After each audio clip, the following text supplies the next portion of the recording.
My name is Naomi Clark. I am 32 years old, a former Navy cryptologic technician and a cybersecurity analyst who spent most of my adult life protecting systems most people never think about. I speak 3 languages, but only one of them uses words. The other 2 are built on binary and encryption keys. I am telling you this myself because for years, my story was told by everyone else, usually in ways that made me sound smaller than I am. I grew up in a family that measured worth by the weight of the metal on your chest. My father was a captain who retired to a lucrative consulting job. My brother-in-law is a lieutenant commander on the fast track to admiral. My sister is the perfect officer's wife. And me? I was the quiet one at the edge of the table, the one who showed up to Thanksgiving in jeans and a hoodie, eyes tired from a 70-hour shift, inside a windowless, skiff-sensitive, compartmented information facility. To my family, I was doing some computer thing. That's how my mother described it to her friends. Naomi works with computers, fixes the internet for the Navy, I think. It was never said outright, but I felt it in the pauses and the jokes that landed just a little too sharp. I was the daughter who did not fit the story they liked to tell about themselves. I didn't stand tall in a dress uniform at galas. I stood in shadows, ensuring the lights at those galas didn't go out because of a foreign cyber attack. I learned early how to smile through it, how to stay useful without being visible, and how to convince myself that being needed was the same as being respected. But I was wrong. Being needed just means they use you until you break. Respect is knowing your value when they don't. This is the story of how I saved my family's legacy from sinking to the bottom of the Atlantic, even when they told me to stop digging. Coming home didn't feel like returning. It felt like stepping onto a stage where everyone else already knew their lines, and I was the forgotten understudy still holding a script. The house in Virginia smelled of lemon polish and old ambition. The silver was laid out. The crystal glasses caught the light, and the air was full of rehearsed pride. It was a celebration for my brother-in-law, Lieutenant Commander Ethan Hale. He had just been assigned command of the USS Vanguard's Tactical Defense Division for the upcoming NATO war games. It was a prestigious post, the kind that guarantees a promotion if you don't screw it up. The living room was draped in flags, old photographs of my father in his prime, and framed commendations. None of them was mine. I stood near the doorway for a few seconds longer than necessary. No one noticed. My father was mid-story about Ethan's leadership potential. My sister, Caroline, circled the room, making sure every glass stayed full, playing the role of the perfect hostess. Someone finally saw me. "Naomi!" My mother called from the kitchen, her tone light but clipped. "We weren't sure you'd make it." "Still doing. What is it again? That remote IT contract?" I smiled tightly. "Cybersecurity analysis, Mom. Threat detection." She nodded vaguely, already turning away to check the roast. "Well, I'm glad you're staying busy. Try to say hello to the general. He's in the den." Later, during dinner, the toast to Ethan went on for nearly 20 minutes. My father's voice boomed about tradition and sacrifice, honor, and the Hale legacy. Caroline leaned across the table, beaming, saying how lucky she was to marry into a life that really mattered. Ethan sat there, modest and smiling. To his credit, Ethan was a good man. He was a surface warfare officer. He knew ships, he knew navigation, he knew how to lead men. But he didn't know code. He didn't know what happened inside the black boxes that kept his missiles flying straight. I watched my nephew, Leo, tug at his mother's sleeve. "Mom, what does Aunt Naomi do?" Caroline shushed him gently. "Aunt Naomi helps with the computers, sweetie, like the Geek Squad." The table chuckled. Even Ethan smiled a little. I sat at the far end, next to the coat rack. I took a sip of water and forced the smile to stay on my face. They didn't know. They didn't know that in my bag, beneath a wool scarf, was a sealed drive containing the source code for Falcon Shield. They didn't know that the computer thing I did was designing the bleeding-edge encryption suite that protected the USS Vanguard's radar from being jammed by Russian electronic warfare. They didn't know that every time they toasted to Ethan's safety, they were actually trusting my work, my sleepless nights, my code, but they wouldn't understand even if I explained it. To them, if you didn't wear a uniform, you weren't really serving. You were just support. I stayed until dessert. Then I slipped out before the group photo. The flashbulbs lit the dining room behind me as I stepped into the night, the classified drive pressing against my side like a heartbeat. Falcon Shield began on a deployment in Bahrain 3 years ago. I was working out of a retrofitted shipping container that smelled of ozone and stale coffee. The Navy had a problem. Its legacy radar systems were lagging. In high interference zones, places where the enemy was blasting radio waves to blind us, the ships were losing lock for 3 to 5 seconds. 3 seconds is a lifetime when a supersonic missile is inbound. So I fixed it. I didn't just patch it. I rewrote the core architecture. I created a living encryption protocol that could predict interference patterns and switch frequencies faster than the jamming signal could react. It worked. In simulations, it cut the lag to 0. It was perfect. I submitted the package to the Department of Defense. I expected a review, maybe a commendation letter. Instead, I got silence. 6 months later, the Navy announced a new partnership with Thermon Defense Technologies, a massive defense contractor. My father was on their advisory board. They rolled out a revolutionary new system called Aegis X.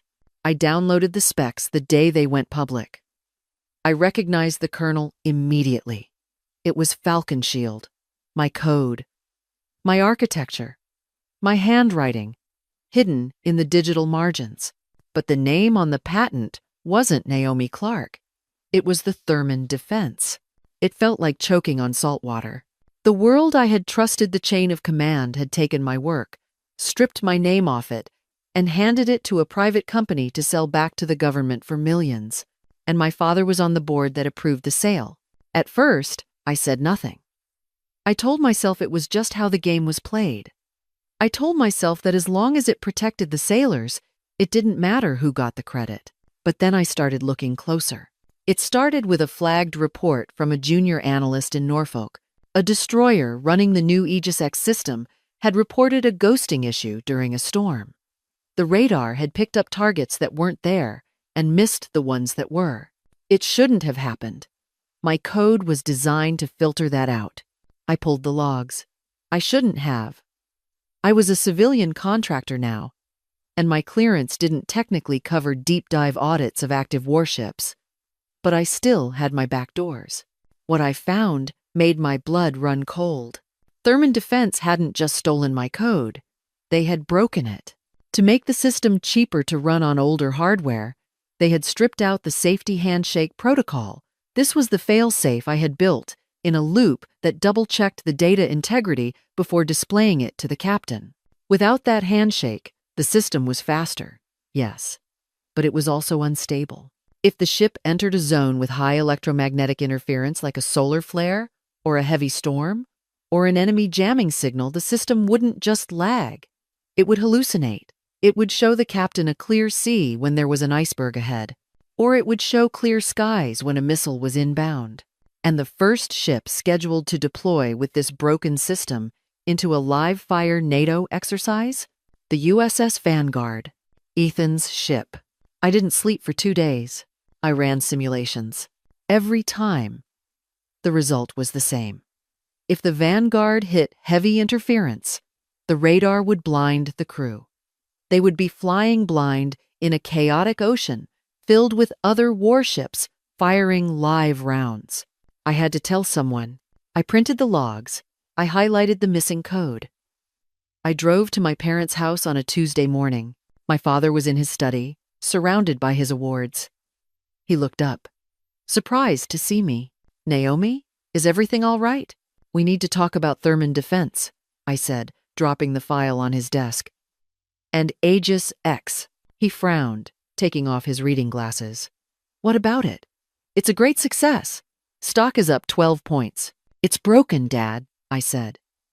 They removed the safety protocols to lower the processing load. "It's dangerous." He sighed, leaning back. The indulgent smile appeared the one he used when I was a teenager complaining about curfew. Naomi, you're an analyst. You look at lines of code. You don't see the big picture. Thurman's engineers assure us it's combat ready.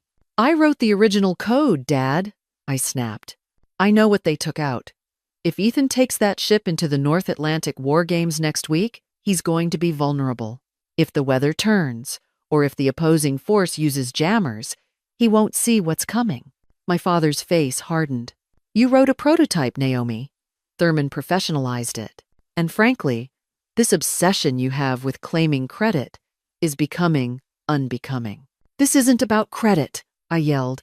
It's about Ethan. It's about 300 sailors on that ship. You have to call the board. You have to halt the deployment. He stood up. He was a tall man, and he knew how to use his height. Stop, he commanded. The voice of a captain. The contract is signed. The deployment is on schedule. If you go spreading rumors about system failures, you will not only embarrass this family, you will be blacklisted from every agency in D.C. Do you understand? He leaned over the desk.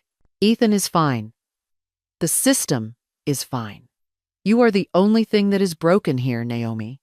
You're jealous, and it's ugly. I stared at him. I looked at the man who had raised me to believe in honor. And I realized that for him, honor was just a word on a plaque. It wasn't a practice. I'm not jealous, Dad, I whispered. I'm terrified. I turned and walked out. Naomi, he called after me.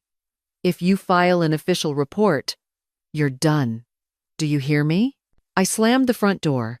The NATO exercise Operation Northern Edge began 4 days later. I wasn't supposed to be watching. I was sitting in my small rental house, surrounded by monitors. I had tapped into the unclassified weather buoys in the North Atlantic. A massive storm front was moving in. Barometric pressure was dropping fast. Lightning activity was off the charts. It was the perfect storm. Literally, the electromagnetic static from the lightning would mimic a jamming signal. On my secondary monitor, I had a gray market feed of the exercise's transponder data. It wasn't real time, it was delayed by 30 seconds, but it showed the positions of the ships. The USS Vanguard was the lead ship in the blue team formation. They were running a screen maneuver, moving fast in tight formation with 2 destroyers. Then, the transponder signal flickered. My heart stopped. I typed furiously, pulling up the diagnostic packet I had buried in the system years ago, a back door I had left for myself, just in case. The readout flooded my screen in red text. System alert. Handshake failed. Data integrity, 0%. Mode, ghost. The Vanguard's radar wasn't just down, it was lying. It was telling Ethan's bridge crew that the path ahead was clear, but the transponder data showed something else. A massive Danish tanker, the Nordic Queen, had drifted off course due to the storm. It was sitting dead in the water, right in the Vanguard's path, and Ethan couldn't see it. I checked the speed. The Vanguard was doing 30 knots. Impact in 2 minutes. I grabbed my phone. I called my father. Straight to voicemail. I called the emergency line at the Pentagon. Put on hold. 2 minutes. I looked at the screen. I looked at the code. If I intervened, I would be committing a federal crime. Hacking into an active warship's fire control system is a felony. It's treason. I would go to Leavenworth for 20 years. I would lose my clearance, my career, my freedom. I looked at the photo of Ethan and Caroline on my desk. I remembered what my father said. You don't fit the story. He was right. I wasn't the hero on the stage. I was the one in the dark who kept the lights on. I opened the terminal. I bypassed the Thurman authentication. I accessed the root kernel of the Aegis X system. My fingers flew across the keyboard. I didn't try to fix the Thurman patch, there wasn't time. Instead, I initiated a hard override. I typed the command, execute, protocol 0. This command forced the radar system to reboot into safe mode. It would shut down the fancy graphic interface and revert to raw, analog data. It would scream alarms. It would turn every screen on the bridge bright red. It would blind them, but it would tell them they were blind. I hit enter. On board the USS Vanguard. Lieutenant Commander Ethan Hale stood on the bridge, coffee in hand. The storm was hammering the glass, but the screens showed a clear path. "Steady as she goes," he ordered. "Maintain 30 knots. Aye, sir." "Radar is clear," the ensign replied. Then, the world went red. Every screen on the bridge flashed. A klaxon alarm, loud and jarring, erupted. System override. Radar failure. Collision imminent. "What the hell?" Ethan shouted. "Report! System rebooting, sir. We lost the picture. We are running raw data." The screen flickered back on. It wasn't the polished 3D map anymore. It was grainy, old-school green lines. And right in the center, a massive blip pulsed. Range: 800 yards. Bearing: dead ahead. Ethan's eyes went wide. "Hard to starboard!" he screamed. "Emergency stop!" All back full. The ship groaned. The deck tilted violently as the massive vessel swung right, fighting the momentum. Men were thrown against the bulkheads. Coffee cups shattered. Ethan grabbed the rail, staring out into the rain-lashed darkness. For a second, he saw nothing. Then, a mountain of steel appeared in the lightning flash. The hull of the Nordic Queen. The Vanguard slid past it. It was so close that Ethan could hear the waves crashing against the tanker's hull. 10 yards, maybe 15. If they had turned, 5 seconds later, if the alarm hadn't sounded, they would have slammed into that tanker at full speed. It would have been a massacre. The Vanguard shuddered to a halt, rocking in the tanker's wake. Silence fell over the bridge, broken only by the heavy breathing of the crew and the wail of the wind outside. "Damage report," Ethan whispered. "We cleared it, sir," the helm officer said, his voice shaking. "By the skin of our teeth." End quote. Ethan looked at the radar screen. It was still running the raw code. In the bottom corner of the boot-up sequence, a line of text blinked for 3 seconds before disappearing. "A signature left by the override command is greater than override auth. N. Clark Falkenshield." Ethan stared at it. He knew that name. The investigation was quiet. The Navy doesn't like to admit when its ships almost sink during practice. Therman Defense was quietly audited. The glitch was blamed on a server error. My father resigned from the board for health reasons 2 weeks later. No one came to arrest me. The log files on the Vanguard were scrubbed by a system anomaly. But I knew. And Ethan knew. A month later, the ceremony was held. It wasn't a court-martial. It was an award ceremony. The Navy had decided to spin the incident. Ethan was being awarded the Meritorious Service Medal for his quick thinking and expert seamanship that avoided a catastrophic collision. The hall was packed. My family was there. Front row. My mother was beaming. Carolyn was holding Leo's hand. My father sat stiffly, looking older, paler. I stood in the back, near the exit. I wasn't going to stay. I just wanted to see him safe. Ethan stood on the stage. The Admiral pinned the medal to his chest. Commander Hale's actions saved the lives of his crew and protected a vital Allied vessel, the Admiral said. Ethan stepped up to the microphone. He looked tired. He looked at the medal, then out at the crowd. "Thank you, Admiral," Ethan said.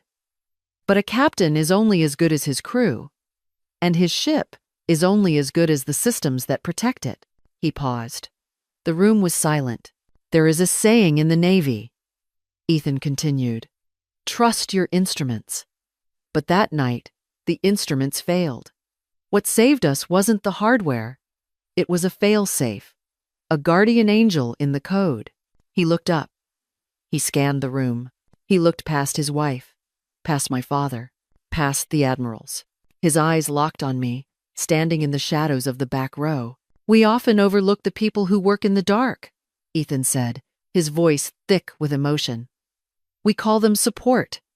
We call them it. We forget that without them we are flying blind." He stepped back from the podium. He didn't return to his seat. He turned toward the back of the room, and he saluted. It was a slow, deliberate salute, held for 5 long seconds. The crowd turned. Hundreds of heads swiveled to see who he was looking at. My mother turned. Caroline turned. My father turned. They saw me, standing alone, wearing a simple gray jacket. No medals, no uniform.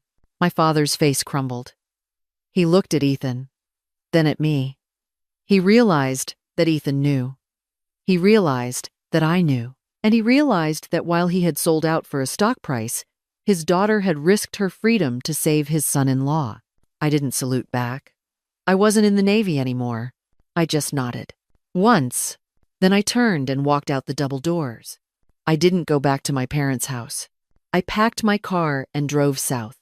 I found a small house by the coast, tucked between the dunes. I started teaching cybersecurity at a local program for returning veterans. Nothing flashy, just real work with real people who understood what it meant to serve in silence. On my desk sits a photo of the Vanguard, and beside it, a letter. It arrived 3 weeks after the ceremony. It was from Ethan. Naomi, the new patch for the fleet rolls out on Monday. It's based on the Falcon Shield architecture. They reinstated the safety protocols. Dad tried to explain the contract to me. I told him I didn't want to hear it. I told him that the only reason Caroline isn't a widow is that you were watching. You were never just IT, Naomi. You were the captain of that ship long before I ever stepped on the bridge. Thank you for the override. Ethan. I folded the letter. Outside, the ocean was loud, crashing against the shore. For years, I thought silence was a weakness. I thought being invisible meant I didn't matter. But standing there, listening to the waves, I finally understood. The lighthouse doesn't need to be seen by the people on the shore. It just needs to be seen by the sailors in the storm. I wasn't the hero on the stage, and I never wanted to be. I was the one keeping the lights on, and that was enough.